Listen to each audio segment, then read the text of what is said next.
Good morning मेरे प्यारे students. आज हम द यूरोपियन सर्वाइवल जो हम टॉपिक पढ़ रहे हैं उसका पार्ट 2 पढ़ेंगे।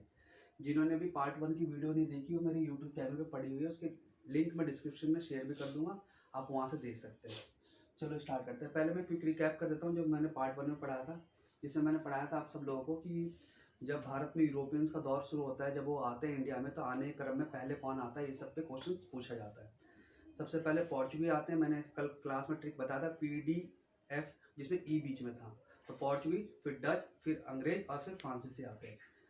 फर्स्ट पार्ट में मैंने पुर्तगाली के बारे में पूरा डिटेल पढ़ा चुका हूँ और डच के बारे में बता चुका हूँ। आज का जो लेक्चर रहने वाला है, आज हम अंग्रेज के बारे में पढ़ेंगे और फ्रांसीसी के बारे में पढ़ेंगे, और आज ये टॉपिक पूरी तरीके से खत्म हो जाएगा आपके पास। चलो स्टार्ट करते हैं। तो पहले हम अंग्रेजों के बारे में थोड़ा जान लें, ठीक है। अंग्रेज बोले तो ब्रिटिशर्स, ठीक है। डेट याद रखना, बहुत बार एग्जाम में यहाँ से पूछा जाता है। 31 दिसंबर 1600 ईस्वी में, जिनका नाम है महारानी एलिजाबेथ प्रथम फर्स्ट, इन्होंने आदेश दिया था, ठीक है। और एक चीज ध्यान रखना, यहाँ पर ईस्ट इंडिया कंपनी नाम नहीं पड़ा था। जैसे ये कह सकते हो कि पुर्तगाली east India company, France east India company, British east India company, लेकिन एक्चुअल में जो ईस्ट इंडिया कंपनी जो नाम पड़ता है लास्ट में, आगे चल के आप पढ़ोगे ईस्ट इंडिया कंपनी, जिसमें ब्रिटिशर्स ने बहुत टाइम तक इंडिया में राज करा और अपना ट्रेडिंग सब कुछ करा, तो वो जो पड़ता है वो पड़ता है 1833 एक्ट के तहत पड़ता है, ठीक है। तो कई बार क्वेश्चन पूछा जाता है यहाँ पर कि ईस्ट इंडिया कंपनी किस एक्ट के तहत जानते हैं, तो 1833 एक्ट के तहत जानते हैं। अब पॉइंट ये बनता है कि लास्ट क्लास में मैंने बताया था कि उस टाइम जो दौर चल रहा था इंडिया में, मुगलों का दौर चल रहा था और यूरोप में भौगोलिक खोज हो रही थी। भौगोलिक खोज में कल मैंने बताया था कि कोलंबस ने USA को खोज लिया, वास्को डी गामा ने भारत को खोजा था, ऐसे ऐसे करके कहानी बताई थी, ठीक। तो यहाँ पे ध्यान रखना कि महारानी एलिजाबेथ की जो है, इन्होंने जो, अगर मैं बात करूँ इंडिया की, तो यहाँ पे इंडिया में मुगल वंश का राज चल रहा था। किसका चल रहा था? मुगल वंश। अब यहाँ पे पॉइंट ये समझना कि जब महारानी एलिजाबेथ प्रथम ने दिया था तो उस टाइम मुगल पे राजगद्दी बैठे थे अकबर। ये वही अकबर दी ग्रेट जो मिडिवल पीरियड में बचा, ठीक। अब महारानी जी ने जो आदेश दिया था, ये आदेश दिया था इस डेट पे 31 दिसंबर 1600। इनकी 3 साल बाद, बोले तो 1603 में इनकी डेथ हो जाती है। इनकी डेथ हो जाती है। तो जब इनकी डेथ हो जाती है तो इनकी सीट में बैठते हैं जेम्स प्रथम। तो जेम्स प्रथम एक दूत को भेजते हैं। ये कई बार SSC में पूछा गया है। दूत का मतलब एम्बेसडर कह सकते हो। दूत को भेजते हैं, जिस दूत का नाम होता है कैप्टन हॉकिंस।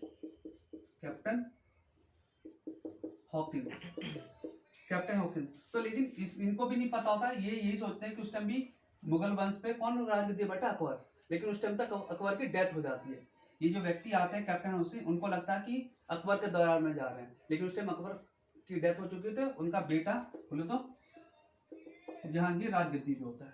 और इसी वजह से याद करो, जो फर्स्ट पार्ट में मैंने बताया था कि आने क्रम में डच पहले आते हैं और अंग्रेज लोग फैक्ट्री पहले लगा लेते हैं। कल मैंने क्लास में डिस्कस करा था कि जो सूरत वाली फैक्ट्री है वो जहांगीर किसी वजह से लगाने नहीं देता। ये वही पॉइंट्स है, ठीक है। तो यहाँ पे याद रखना क्या क्या क्वेश्चन बनते हैं। तो क्वेश्चन पूछेगा कि महारानी एलिजाबेथ जेम्स प्रथम, जिसमें दूध भैया कैप्टन हॉकिंस को, ठीक है। और यहाँ पे ध्यान रखना, एक इसके बाद एक व्यक्ति और आते हैं, सर थॉमसन रॉ, 1615 ईस्वी में, ठीक है। तो यहाँ से ये क्वेश्चन बनते हैं, इसके बारे में आपको पता होना चाहिए। और यहाँ पे एक पॉइंट और रिपीट करवा दे रहा हूँ मैं आपको कि 1608 में सर सूरत में फैक्ट्री बनाना चाह रहे थे, बट वो मना हो गया, बना नहीं। किसकी वजह से? जहांगीर ने मना कर दिया किसी वजह से, ठीक है। तो 1611 में मसूलीपट्टनम में फैक्ट्री बनती है और लास्ट में जो फैक्ट्री जो रुका हुआ था ये कंप्लीट होता है 1613 में, ठीक है। इस चीज का ध्यान रखना है यहाँ पे। अब हम और थोड़ा सा आगे डिटेल में पढ़ते हैं। अब जैसे अब आपको देखना, 200 साल अंग्रेज लोग राज करके गए हैं, तो कहीं ना कहीं सर अभी स्टोरी में क्या चल रहा है? डच लोग तो बाहर हो चुके हैं टीम से, अभी कौन बचा हुआ है? पोर्चुगीज लोग हैं, ठीक है, और इधर अंग्रेज लोग हैं। अभी पीछे इसके बाद फ्रांसीसी भी आएंगे। तो यहाँ पे थोड़ा सा पॉइंट समझो कि एक एक्चुअली कह सकते हो आप कि 1632 ईस्वी में, 1632 ईस्वी में, यहाँ पे लिख दे रहा हूँ, 1632 ईस्वी में गोलकुंडा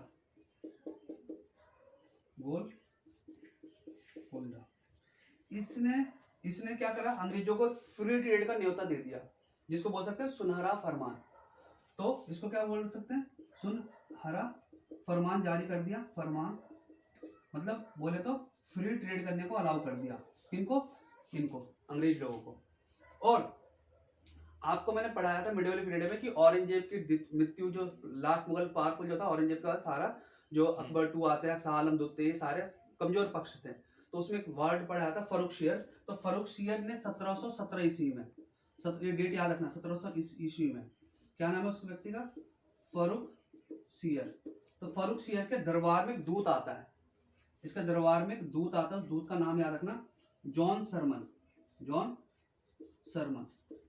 तो जब वो आता है मुगल एम्पायर में, तो मुगल एम्पायर ना एक कह सकते हो कि एक विशेष प्रकार का अधिकार पत्र प्राप्त हो जाता है यूरोपियन कंपनी को, जिसको मैग्ना कार्टा के नाम से जाना जाता है।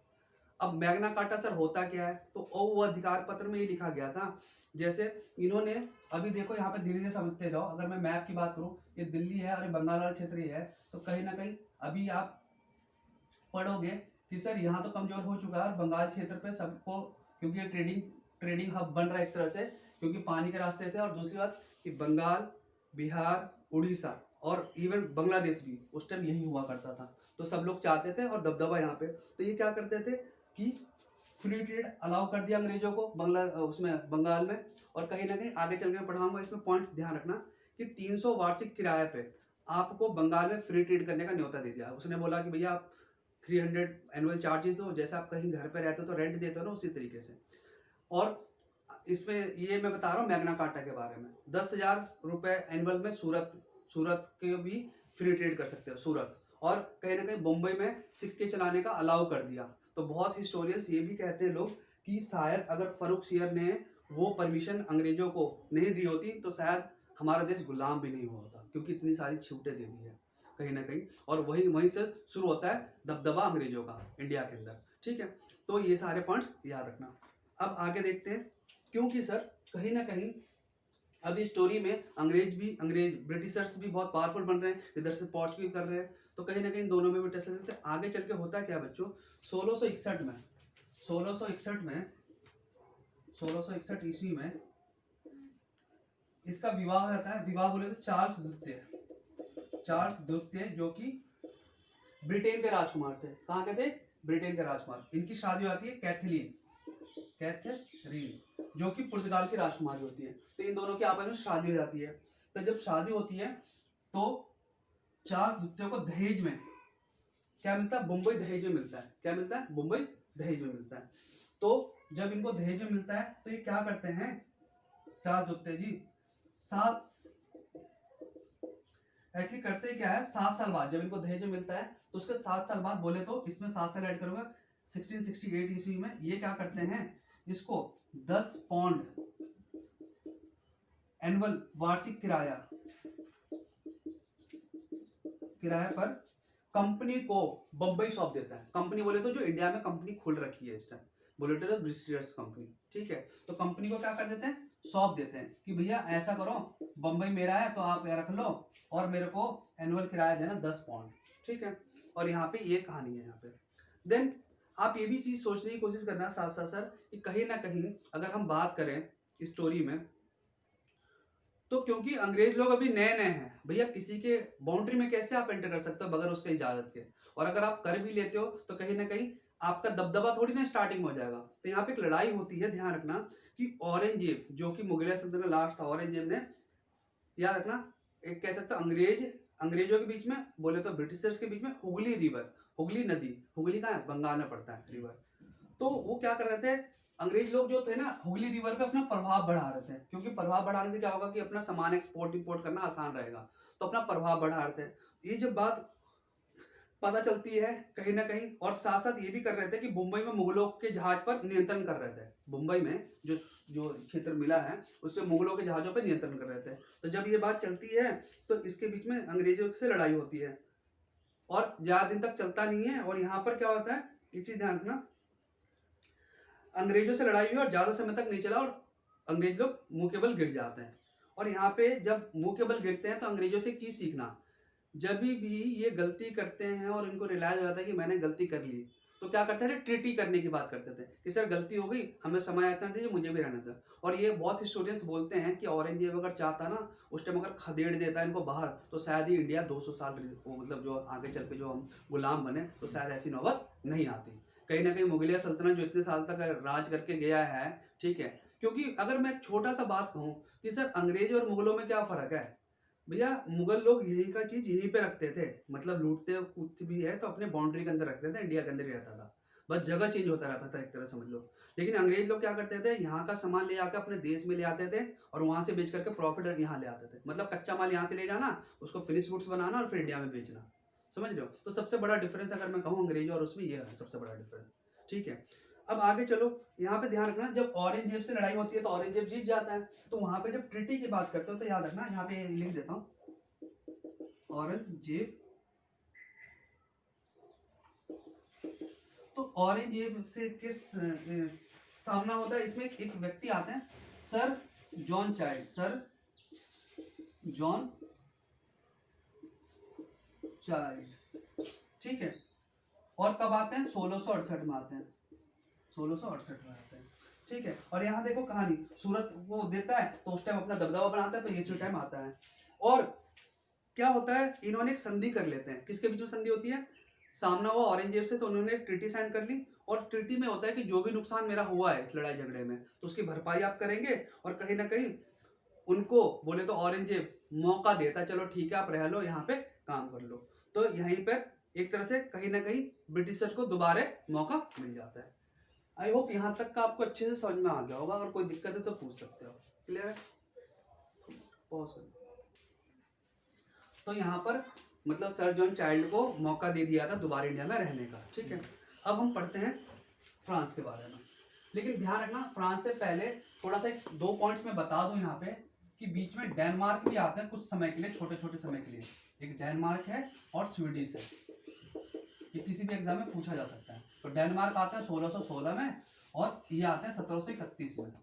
इनकी पहली जो फैक्ट्री लगती है तंजौर में लगती है, तंजौर में इन्होंने अपनी पहली फैक्ट्री लगाते हैं, और ये अपनी फैक्ट्री चीन में। सबसे लास्ट में यूरोपियन कंपनी आई और इसका भारत में, मतलब ये कह सकते हो कि सबसे लास्ट में अगर पूछेगा कि कौन सी यूरोपियन कंपनी भारत में आई, तो आंसर देना स्वीडिश आई, और उसका वो चली भी गई जल्दी, सबसे लास्ट में चली भी गई, उसका कोई भारत में कोई लेना देना नहीं था। अगर क्वेश्चन पूछा कि सबसे पहले कौन आई, पोर्चुगल आई, लेकिन एक चीज मैंने ये भी बताया था कि सबसे लास्ट तक वो टिकी थी, वैसे पूछेगा तो ठीक है, कि स्वतंत्रता के बाद तो वो है, तो इस चीज का यहाँ पे ध्यान रखना। अब आते हैं मेन पॉइंट पे फ्रांस के बारे में, ठीक। अगला जो है फ्रांस है, तो फ्रांस में कोई ज्यादा खास नहीं है, इंपॉर्टेंट ज्यादा पूछता नहीं है, लेकिन देखो लुइस 14 थे, ठीक है, और इन्होंने अपनी पहली फैक्ट्री फ्रांस कब आया था, सन 1664 के अंदर आए थे। इन्होंने अपनी पहली फैक्ट्री कहाँ लगाई थी, सूरत में लगाई थी। कब लगाई थी, 1668 में बनाई हुई थी। इन्होंने अपनी दूसरी फैक्ट्री कब लगाई थी, उसके जस्ट नेक्स्ट ईयर ही लगाई थी, मसूलीपट्टनम में। कहाँ पे लगाई थी, मसूलीपट्टनम। अब दिमाग लगाओ कि सर अंग्रेजों का भी मसूलीपट्टनम में फैक्ट्री और फ्रांस भी मसूलीपट्टनम में, तो कहीं ना कहीं पावर को लेकर आपस में लड़ाई होगी, लड़ाई झगड़े होंगे। और उधर शादी हो चुकी है कैथरीन और उसकी, तो वहां तो कोई उसमें वो दिक्कत नहीं है। यहाँ पे जैसे मैंने अभी पॉइंट पढ़ाया था आपको कि पोर्चुगीज गोवा क्षेत्र को जीतते हैं, इसी तरीके से जब फ्रांसीसी आते हैं तो पौंडीचेरी जीतते हैं, ठीक है, पौंडीचेरी। तो यहाँ पे एक चीज ध्यान रखना, क्या क्या पॉइंट, कि 1664 में आते हैं फ्रांसीसी, इन्होंने पहली फैक्ट्री 1668 में लगाई जो कि सूरत था, ये फर्स्ट फैक्ट्री है। और इसी के नेक्स्ट ईयर 1669 में दूसरी फैक्ट्री लगाते हैं मसूलीपट्टनम में, सेकंड फैक्ट्री लगाते हैं। और इन्होंने जो क्षेत्र जीता था 1673 में पांडिचेरी, और 1674 में चंद्रनगर वाला क्षेत्र जीता था। आप पूछोगे चंद्रनगर कहाँ पड़ता है, तो साउथ में एक जगह है, ठीक है, इनके कंट्रोल में था। अब क्या होता है, यहाँ पे अंग्रेजों को और फ्रांसीसी के बीच में लड़ाई होती है, तो किसके बीच में होता है, संघर्ष जिसको बोल सकते हैं। तो सर अंग्रेज एंड फ्रांसीसी के बीच में संघर्ष चलता है, संघर्ष, और उस संघर्ष का नाम दिया गया कर्नाटक युद्ध। तो उस संघर्ष में कर्नाटक युद्ध होता है 3, कितने युद्ध होते हैं, कर्नाटक युद्ध 3 होते हैं। और यहाँ से बहुत बार एसएससी पूछता है, इवन रेलवे एसएससी किसी भी कॉम्पिटेटिव एग्जाम दोगे तो पूछते हैं। तो मैं यहाँ पे कोशिश करता हूँ चार्ट बनाता हूँ और आपको समझाते आता हूँ, बहुत आसान है समझना। तो ये चार्ट इस तरीके से आप बना सकते हो अपनी कॉपी में, ठीक है। आपने यहाँ पे लिखा युद्ध, इस वाले पहले पॉइंट में लिखा युद्ध, ठीक। दूसरे में लिखा काल, कब से कब तक, ये काल का मतलब है टाइम पीरियड सर। फिर रीजन, कारण, वो कारण क्या था भाई, लड़ाई का कोई ना कोई तो कारण रहता है ना, बगैर ऐसे तो लड़ाई हो नहीं जाती है। और जब कारण होता है तो होता है कि क्या पता कोई एक टीम जीत गई हो या तो मैच ड्रॉ हो गया होगा, तो जब ड्रॉ हो जाएगा मतलब हमने ट्रीटी कर ली। तो यहाँ पे संधि लिख रहा हूँ मैं, संधि का इंग्लिश बोलते हैं ट्रीटी। और संधि के बाद अगर मैं बात करूँ कुछ इंपॉर्टेंट पॉइंट, विशेष पॉइंट जो इससे रिलेटेड हैं तो आपको पता होना चाहिए। बच्चों याद करने का बेहतरीन तरीका ये है, मैं ये पाता हूँ कि अगर आप इस ऑर्डर में याद करोगे, ऐसे करके फिर ऐसे पढ़ोगे तो बहुत लंबे समय याद रहेगा। तो देखो मेरे साथ साथ रिपीट भी कर सकते हो, रिकॉल। सर मैंने ऐसा करता हूँ, यहाँ पे 3 ड्रॉ कर लेता हूँ लाइन पहले। सर 3 युद्ध होते हैं, ठीक है। 3 युद्ध में जो यहाँ पे बोलो, प्रथम युद्ध होता है कर्नाटक प्रथम युद्ध, फिर द्वितीय और फिर तृतीय। तो पहली बात कर्नाटक युद्ध किसके बीच में हुआ, अंग्रेज और फ्रांस के बीच में हुआ, ठीक है। कितने युद्ध होते हैं, टोटल 3 होते हैं। तो फर्स्ट सेकंड थर्ड। अब देखो याद करना है तरीका, पीरियड जो है पहला 46 टू 48।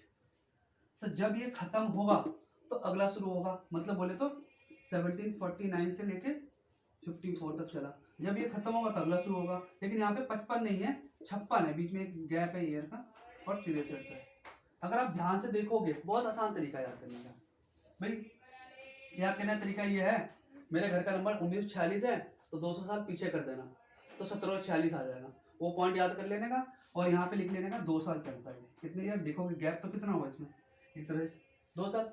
और यहाँ पे अगर देखोगे एक तरह से 49 से 50 कितना हो गया, 5 ईयर, ठीक। और अगर यहाँ से यहाँ देखोगे तो आप कितना पाओगे, 7 ईयर। तो सर आसान है, 2 5 7 ईयर, एक याद रखने का, सारी चीजें अपने आप ही जुड़ते चली जाएगी।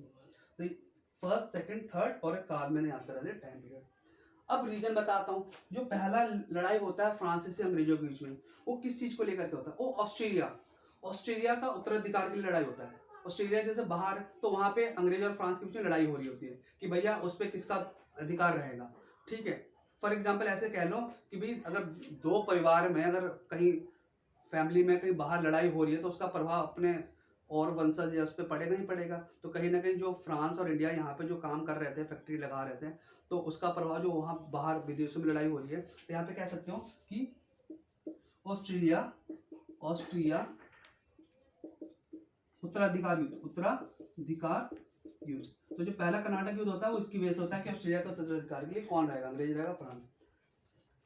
अगर मैं सेकंड की बात करूं तो सेकंड की बात करूंगा, यहाँ पे जो सेकंड युद्ध होता है वो साउथ में जो क्षेत्र होता है अपना कर्नाटक और हैदराबाद के निजाम है कुछ, तो वहां पे उसके लिए लड़ाई हो रहा था कि कौन वहां पे उत्तराधिकार बनेगा, कर्नाटक और उसको। और कहीं ना कहीं उस केस में 2 गुटों में बढ़ जाता है, क्या बढ़ जाता है, 2 गुटों में बढ़ जाता है। तो उसी तरीके से जब उस टाइम इंडिया में फ्रांसीसी अंग्रेज थे तो वो लोग भी यहाँ पे लड़ रहे थे। तो यहाँ पे ध्यान रखना, सेकंड पॉइंट जो है हैदराबाद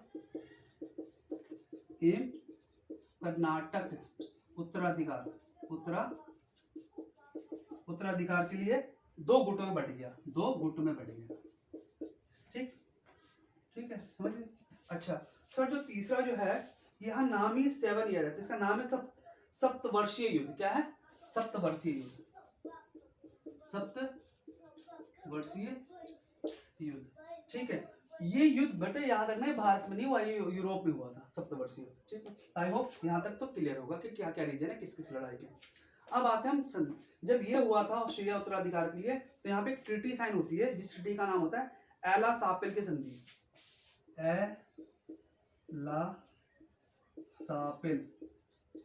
सापेल की संधि तो कब होगी, दिमाग लगाओ सर, जब लड़ाई खत्म होगी तो उसी साल होगी। तो ये संधि कब हुई थी, 1748 में।